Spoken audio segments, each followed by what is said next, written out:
Gạt gạt đó liêu gì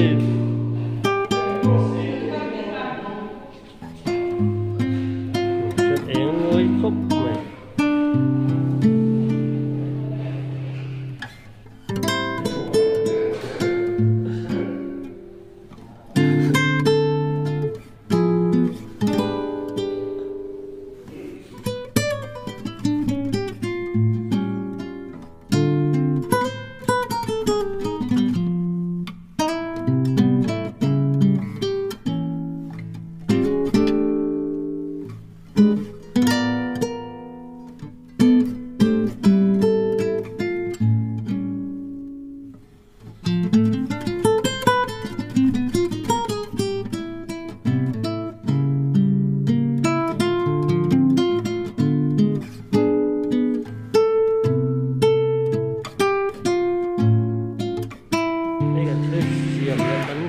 chạy mồi thế cái này chuột thì cái phá chim cái đó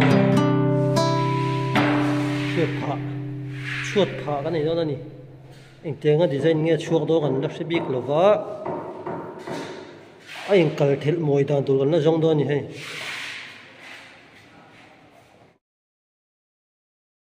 tụi này hiện về night phone chụp bel chuột phá trần biết à cái dầu tre pa nè dầu tre pa nè chân về chín cái phá trên này hiện cái video đó anh tụt thế comment lại subscribe thế mình đâu bu thì sạc về ula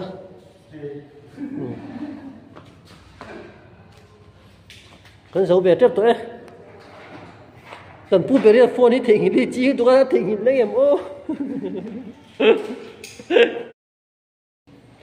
số là số là cái tiền vốn chứ đã xin na cái này hơn này bị phải cái này có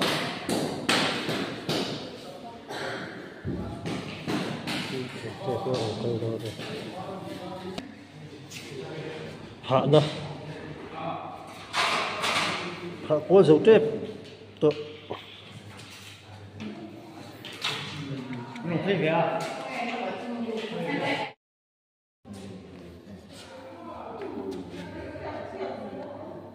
thì trong hình sẽ hết là sợ bây giờ thì hắn ở đây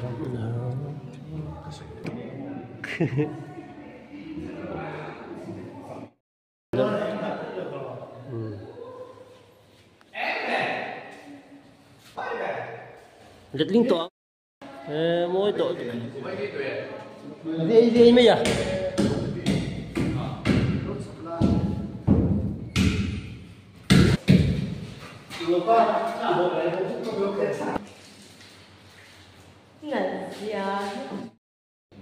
gọi dầu ta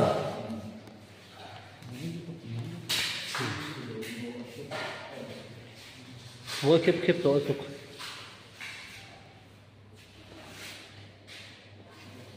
với cả chú hành này thì hành giải thì thằng lồng nan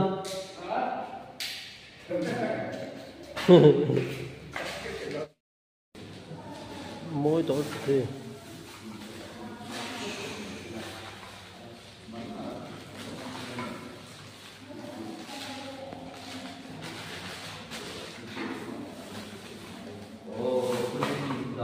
cross này thì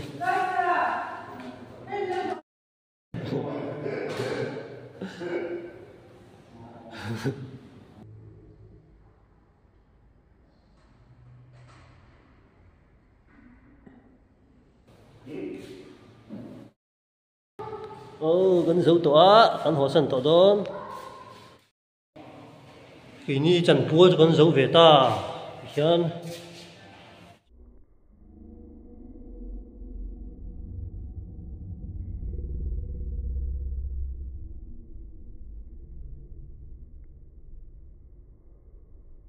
cả thật đó liêu gì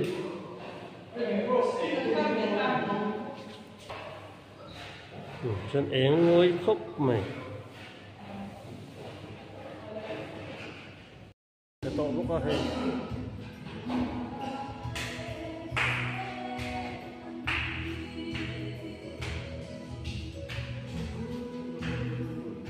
เสียแม่กันนี่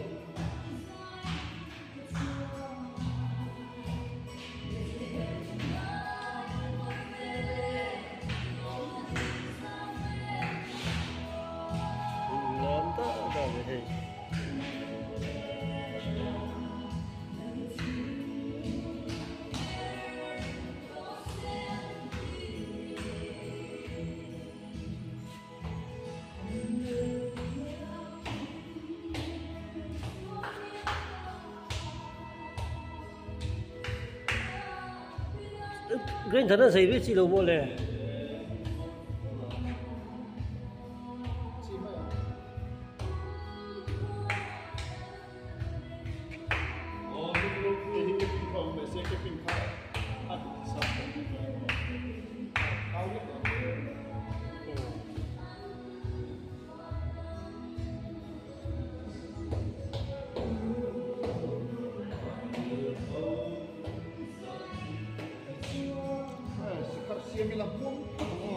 wow, đây là in. Thế lắm lâu tia, thế lại lâu ván như hiện như hậu hi.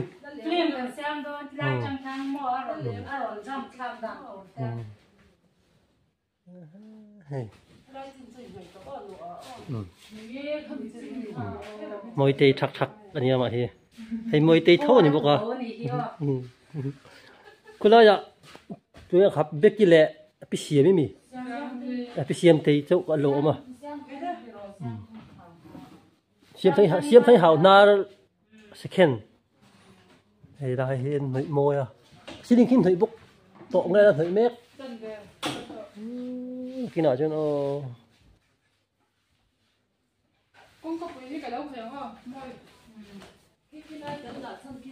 môi đủ hay là lon sáng bị sáng thì à mình ăn bốc hiện lon sáng thì riêng mới hay vậy chứ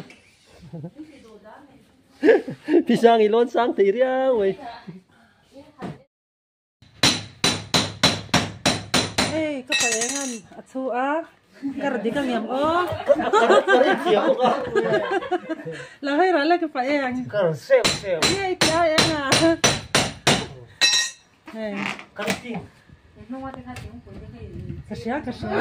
Kan in pang.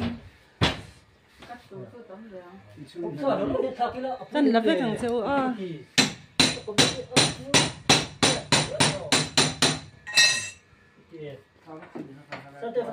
Akan hardon bila.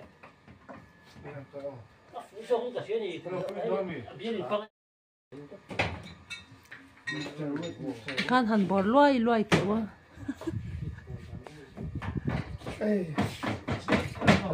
Lata.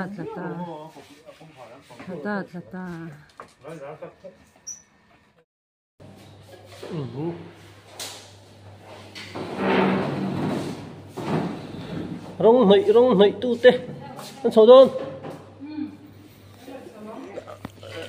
parna same he po ale ding do da parna same he ding do te so la po da se wa se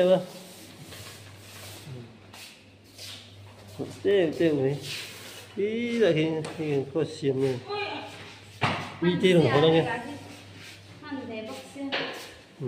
không sợ chân bị đó này chúng tôi ở đây mà tôi em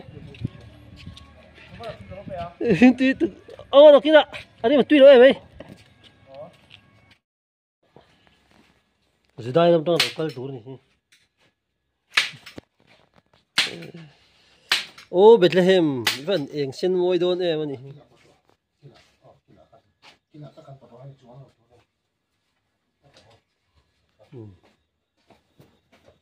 Archibald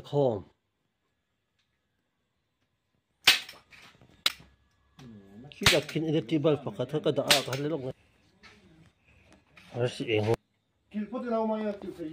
RCM môi